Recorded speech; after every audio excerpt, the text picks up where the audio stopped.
സ്വാഗതം.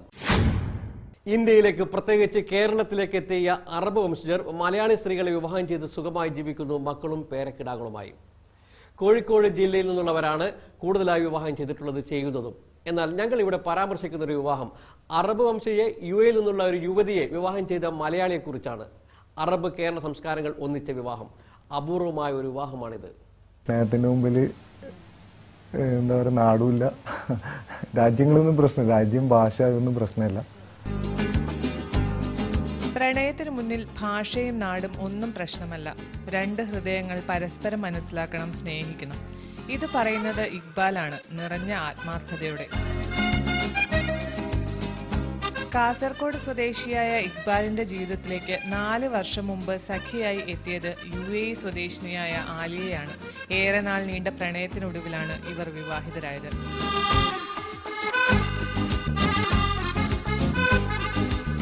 حبيبي يا نور العين يا ساكن خيالي عاشق بقالي سنين ولا غيرك في بالي حبيبي يا نور العين. ആദ്യമായിട്ട് കണ്ടത് ഹയാത്ത് ഏജൻസിൽ വെച്ചിട്ടാണ്. അവിടെ ഇവിടെ ജ്യേഷ്ഠത്തിൻ്റെ കുട്ടീനെ അവിടെ ഐസ് സ്കാറ്റിങ് കൊണ്ടു. അപ്പോൾ അവിടെ നിന്ന് കണ്ട് ഞാനവിടെ എൻ്റെ കസിൻ ബ്രദർ അവിടെ ഐസ് സ്കാറ്റ് ചെയ്യാറുണ്ടായിരുന്നു. അപ്പോൾ ഞങ്ങൾ എല്ലാ വീക്കെൻഡും അവിടെ പോകാറുണ്ട്. അങ്ങനെ അവിടെ നിന്ന് അങ്ങനെ കണ്ടുവരുന്നത്. സ്വാഭാവികമായും എതിർപ്പുകൾ ഉണ്ടായിരുന്നു ഇരു വീട്ടുകാർക്കും. സുഹൃത്തുക്കളും ബന്ധുക്കളും പറഞ്ഞു വേണ്ട എന്ന്. പക്ഷെ ഇക്ബാലിന് ഉറപ്പായിരുന്നു എല്ലാം ശരിയാകുമെന്ന്. ഒടുവിൽ പ്രണയം തന്നെ വിജയിച്ചു. എൻ്റെ ഉമ്മൻ്റെ അടുത്ത്, ഫാദറിൻ്റെ അടുത്തും വാപ്പൻ്റെ അടുത്ത് ഞാൻ സംസാരിച്ചു. അപ്പോൾ അവർക്ക് സമ്മതമായിരുന്നു. പക്ഷേ ഒരു പേടി, ഇങ്ങനെ ലോക്കൽ,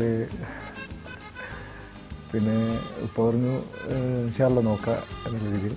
പിന്നെ രണ്ടാമത് ഇവരെ വീട്ടുകാരെ അറിയിച്ചു ഞാൻ. പക്ഷേ ഇവർ വീട്ടുകാർ ഫസ്റ്റ് സമ്മതിച്ചില്ല. വേറെ നാട്ടുകാരനല്ല അവരിടുന്നു.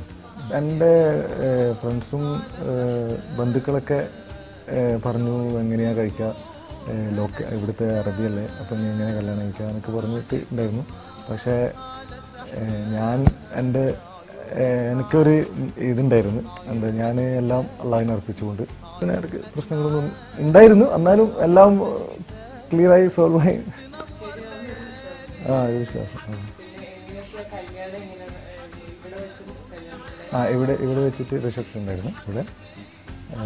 പിന്നെ അത് കഴിഞ്ഞ് നാട്ടിൽ പോയി.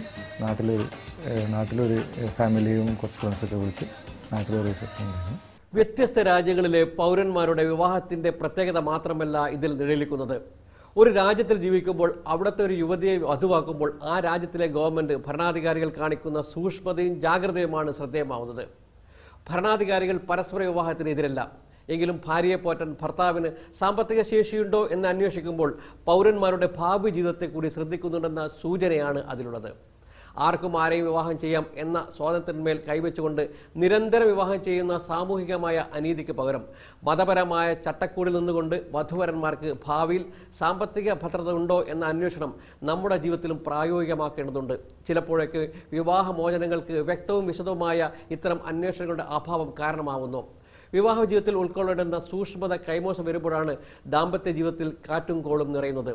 വിവാഹത്തിന് മുമ്പ് പ്രകടമാക്കുന്ന ഇത്തരം ജീവിത നിരീക്ഷണം ഇന്നത്തെ ലോകത്ത് പ്രായോഗികമായ ഒരു അനിവാര്യതയാണ്. 16 വർഷമായി ഇക്ബാൽ UAEയിലെത്തിയിട്ട് സ്വന്തമായി ബിസിനസ് നടത്തുന്നു. ആലിയ മിനിസ്ട്രി ഓഫ് എഡ്യൂക്കേഷൻ ജീവനക്കാരിയാണ്. ഒരു UAE പൗരയ്ക്ക് മറ്റൊരു രാജ്യത്തെ പൗരനെ വിവാഹം കഴിക്കണമെങ്കിൽ ചില നിയമ നടപടികൾ പൂർത്തിയാക്കേണ്ടതുണ്ട്. അബുദാബിയിൽ പ്രസിഡന്റ് കൂടി അംഗമായ കമ്മിറ്റിയിൽ നിന്നും ദുബായ് കോടതിയിൽ നിന്നും അനുമതി വേണം. ഭാര്യയെ സംരക്ഷിക്കാനുള്ള സാമ്പത്തിക ഭദ്രത ഉണ്ടെന്ന ഉറപ്പ് വേണം. വിവാഹത്തിന് രക്ഷകർത്താക്കൾ നിർബന്ധമായും ഹാജരാകണം. നമ്മൾ ഫസ്റ്റ് കല്യാണിക്കുന്ന സമയത്ത് ദുബായ് കോർട്ട് മുഖാന്തരം ഷെയ്ഖ് ഖലീഫ, UAE പ്രസിഡന്റ് ഷെയ്ഖ് ഖലീഫയ്ക്ക് നമ്മൾ അപ്ലിക്കേഷൻ കൊടുക്കണം, UAE പ്രസിഡന്റ്. അപ്പോൾ അവിടെ ഒരു ലെജൻ ഉണ്ട്. ലെജൻ എന്ന് പറഞ്ഞാൽ കമ്മിറ്റിയാണ്. അവിടുന്ന് ആ കമ്മിറ്റി അവിടുന്ന് പാസ്സായെങ്കിൽ മാത്രമേ ദുബായ് കോർട്ട് കല്യാണം കഴിച്ചുള്ളൂ. ഫാമിലി മാത്രം സപ്പോർട്ട് ഉണ്ടായതുകൊണ്ട് കാര്യമില്ല. ഇവിടുത്തെ ഗവൺമെൻറ് നമ്മൾ അപ്ലിക്കേഷൻ കൊടുത്താൽ ഗവൺമെൻറ് അത് അപ്രൂവൽ ചെയ്ത് തരണം. അല്ലെങ്കിൽ മാത്രമേ കോർട്ട് കല്യാണം കഴിച്ചുള്ളൂ.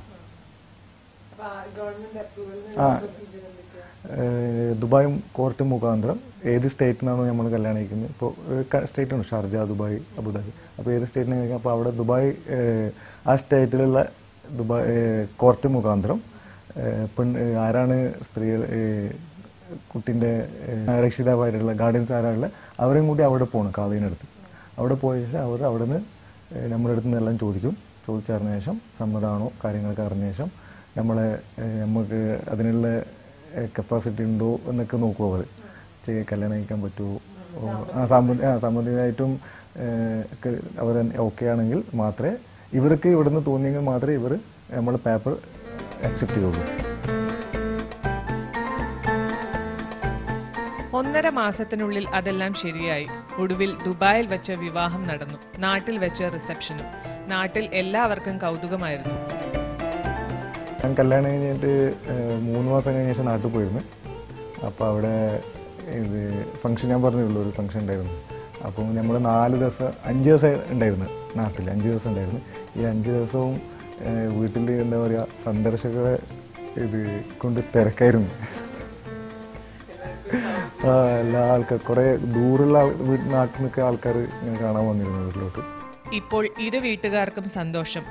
ആലിയയെ പരിചയപ്പെടുമ്പോൾ ഇക്ബാലിന് അറബി ശരിക്ക് അറിയില്ലായിരുന്നു. ഇപ്പോൾ നന്നായി സംസാരിക്കും.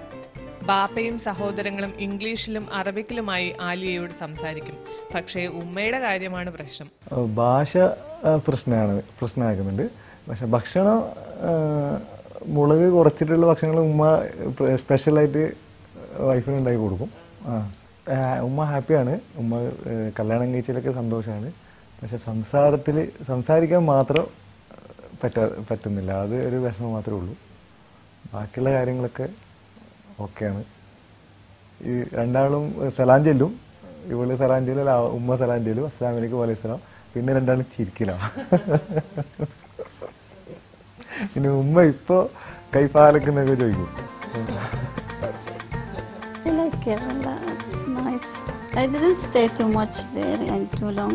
Only 4 days, 5 days. It's okay. We went to Kochi and Trivandrum.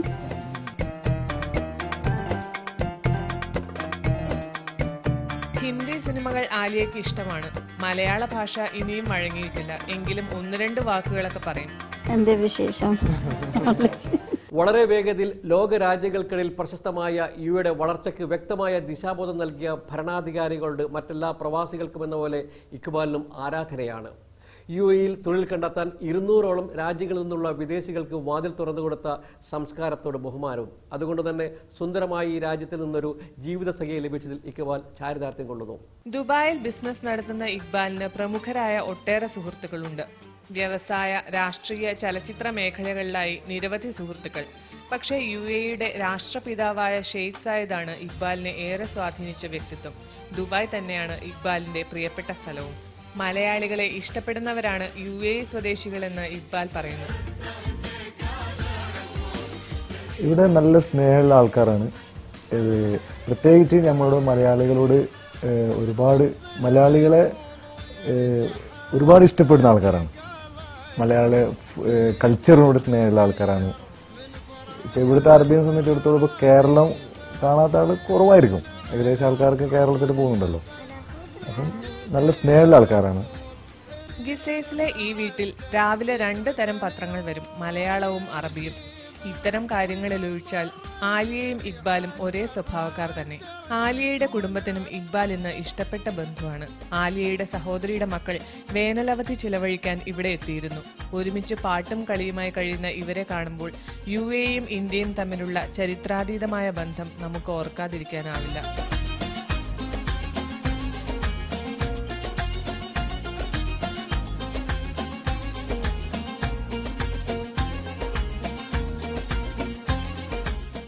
രണ്ടു രാജ്യങ്ങൾ തമ്മിലുള്ള ദൃഢബന്ധത്തിൽ സാമൂഹികവും സാംസ്കാരികവുമായ സഹകരണത്തിന്റെ ആത്മസ്പർശം പ്രകടമാണ്.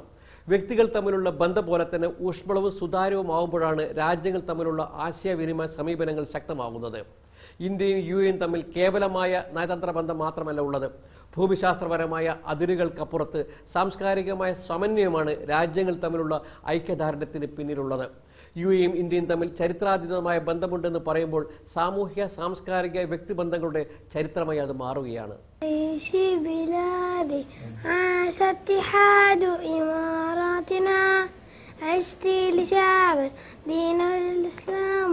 هدي والقرآن حصنتك بسم الله يا وطن بلادي بلادي